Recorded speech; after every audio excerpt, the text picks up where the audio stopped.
All right, so let's jump right in, shall we? Data centers. Uh-huh. Everyone's talking about them, and especially in Flevoland, it seems. Yeah. So today we're gonna go on a deep dive and examine this situation that's been brewing there for quite some time now. And we'll be looking at some government documents, meeting minutes, emails, all sorts of things. We got through a very interesting Freedom of Information request.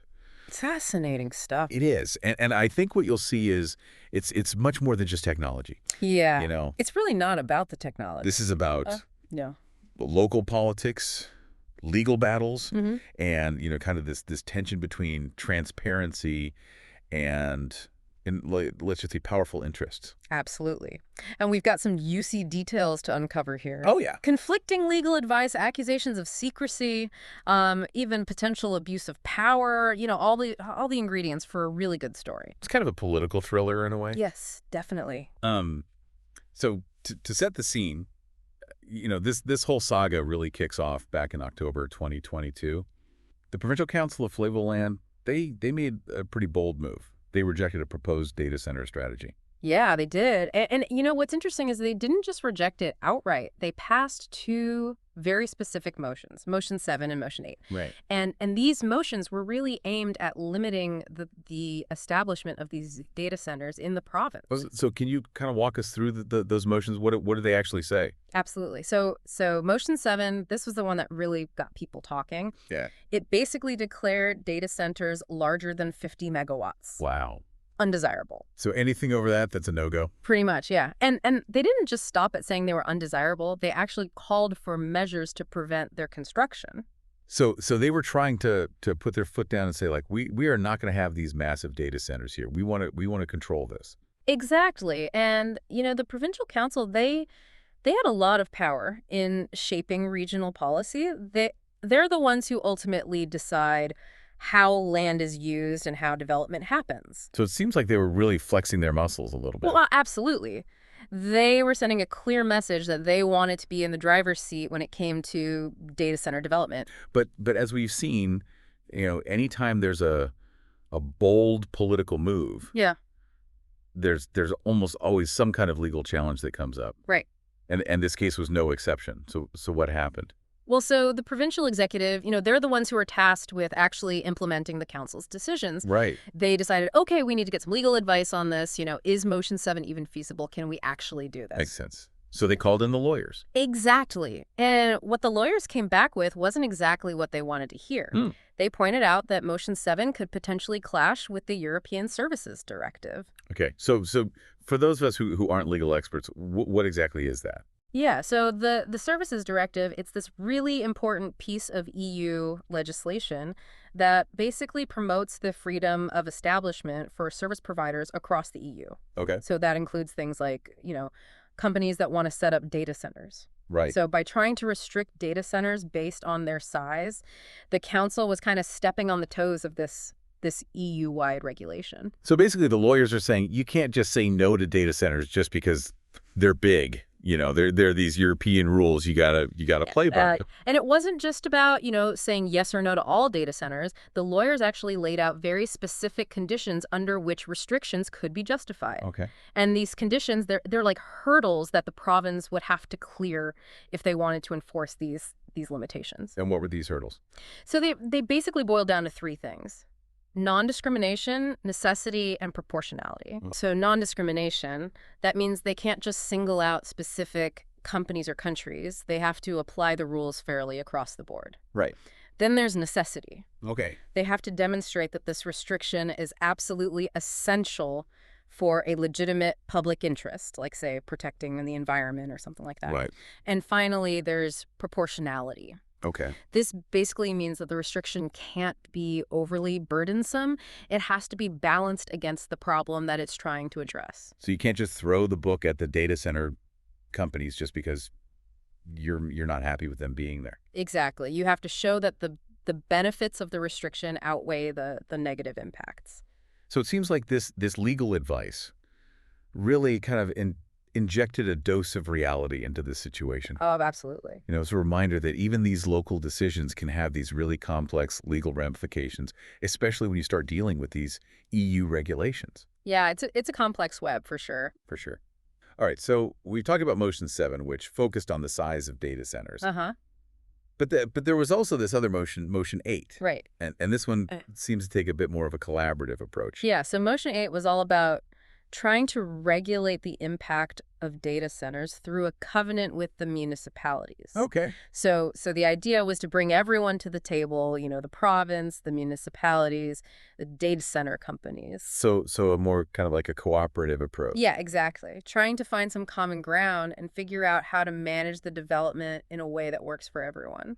Makes sense. But I'm guessing there's a catch, right? It can't be that simple. Well, yeah, you're right. There's always a catch. There always is. So the legal advice on this one revealed that such a covenant, unless it was embedded within the provincial environmental ordinance, Okay. it wouldn't actually give the municipalities a solid legal basis to refuse environmental permits for data centers. So it could be more symbolic than enforceable.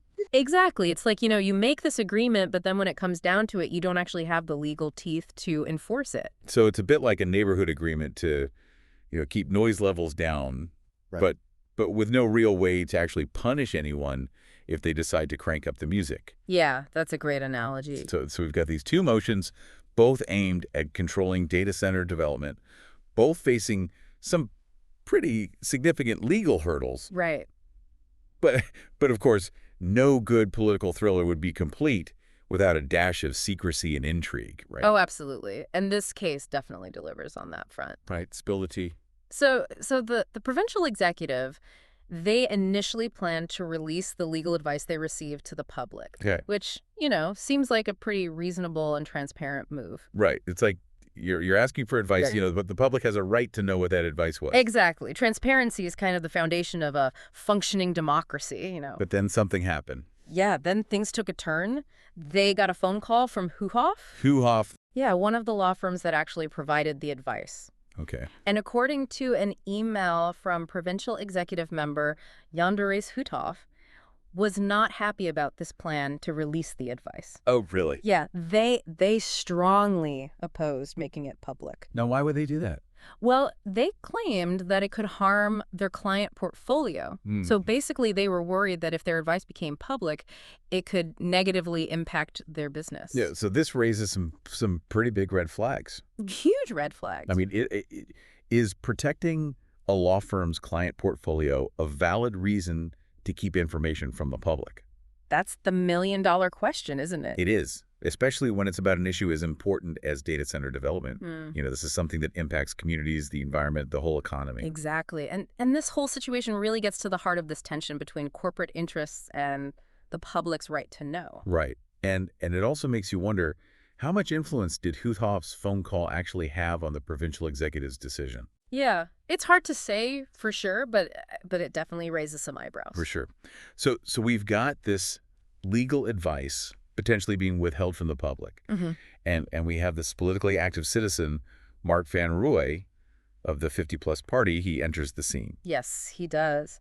He saw this secrecy as a provincial abuse of power. Right. Where corporate interests might be trumping the public's right to know. And he wasn't just going to sit back and let this happen. No, he was not. He demanded a thorough investigation into the legal feasibility of the council's motions and the secrecy surrounding this legal advice. So he was really pushing for transparency. Absolutely. Yeah. He was a staunch advocate for open government. He believed that the provincial council, as the highest governing body, should operate in the open. And that's a principle that a lot of people can get behind, right? Definitely. Transparency is crucial for building trust and ensuring that decisions are made in the public interest. So we've got this clash between the council's desire for control and transparency and this potential influence of these external forces like Huhoff. And this really sets the stage for what becomes a very complex and fascinating situation. Absolutely. And we're just getting started. Oh, yeah. There's a lot more to uncover here. We're going to peel back the layers and see what's really going on in Flevoland. All right. So stay tuned, folks, because this is about to get really interesting.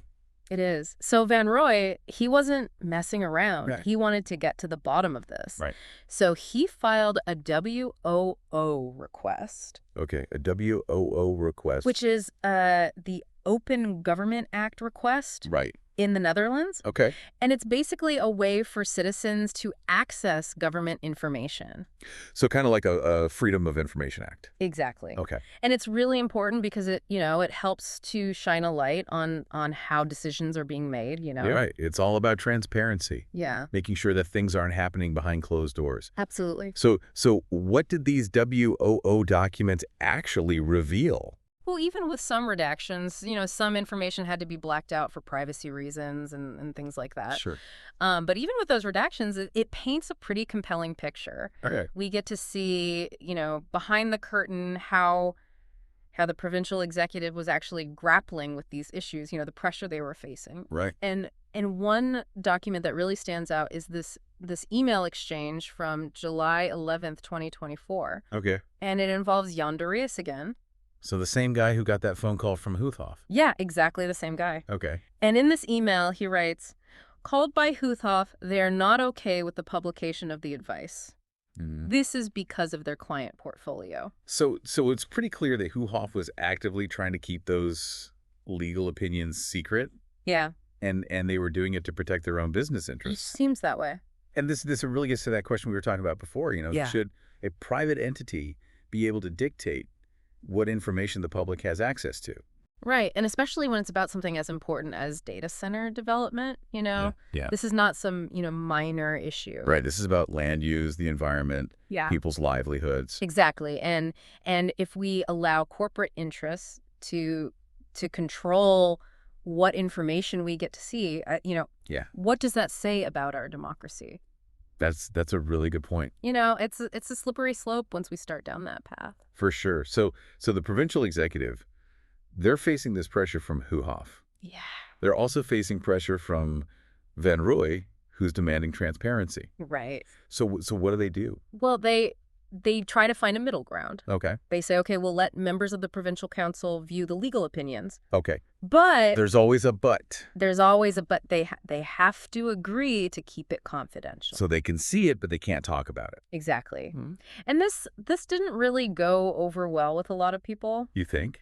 They saw it as a pretty weak attempt at transparency. Yeah. I mean, if the council members can't openly discuss the advice, Yeah.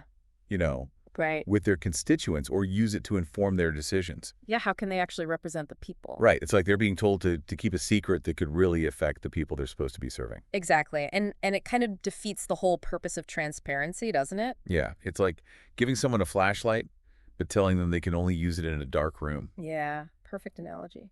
So this whole situation really highlights that tension that often exists, Yeah. between the need for confidentiality in some cases and the public's right to know. Absolutely. It's a delicate balance. It is. And finding that right balance is so important for maintaining trust in Yeah. government. So we're digging through these WO documents. Yeah. And we find this other email exchange. Okay. This one's from July 24th, 2024. Okay. And it seems like officials are discussing how to document the decisions they're making. Yeah. And they're really trying to avoid any appearance of impropriety. Like they're trying to cover their tracks. Yeah, it's almost like they knew that someone was watching. Right. And they were trying to be very careful about how things looked. Yeah, and what's interesting is this email chain also reveals some internal disagreements. Oh, really? Yeah, within the provincial executive. So Okay. so some officials are expressing concerns about the lack of clarity and transparency in the process. Okay. They're worried that if there's ever an investigation, Yeah. it's going to be hard to justify what they did. Right. So it's not like everyone was on board with this whole secrecy thing. So it really humanizes the situation a bit. Yeah. We're not just talking about these faceless bureaucrats. Right. These are real people Yeah. trying to do their jobs, Yeah. facing these competing pressures. Yeah, they're caught in the middle. Yeah. So at this point,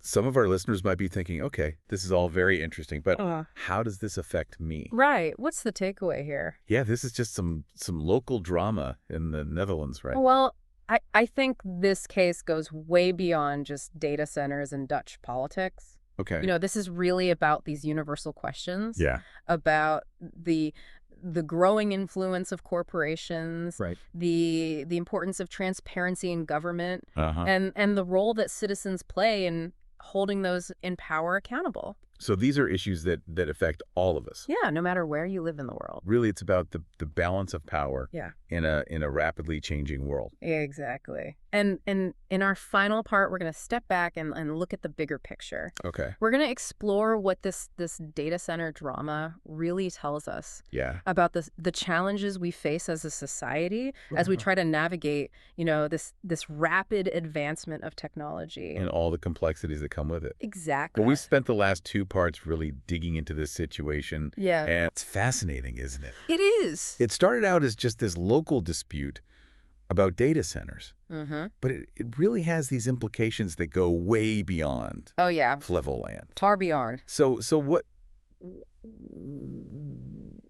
what are some of the big takeaways here? Like what should we be thinking about? Well, I think one thing that really struck me is that, we see these massive data centers popping up everywhere. Yeah, they're everywhere. And it's all driven by this, this insatiable demand for data. Right, more data, more connections. Exactly. But that growth, it comes with challenges. It does. Environmental concerns, land use conflicts, and as we've seen this potential for corporate influence to really overshadow local interests. Yeah, and the Flevoland case, it really kind of throws those challenges into sharp relief. It does. It makes us ask these questions about who really holds the power. Yeah, who's calling the shots? When it comes to shaping our technological landscape. It's a good question. Yeah, and it's easy to feel kind of overwhelmed by these massive global forces, Yeah. But this case also reminds us that local communities and individuals, Yeah, they can actually make a difference. they can. Think about Mark Van Ruy, Right.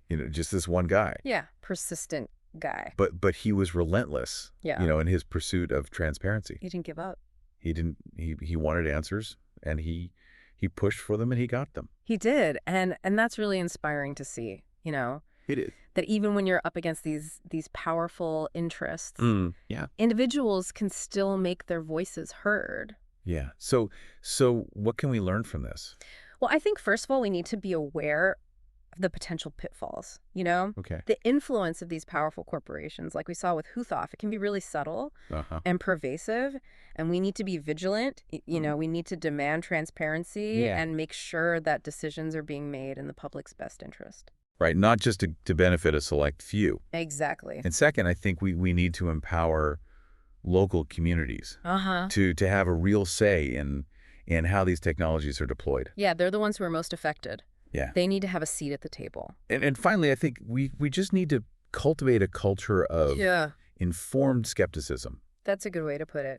Don't just accept things at face value. Right. Question everything. Ask questions, dig deeper, and demand evidence. Exactly, because knowledge is power. That's right.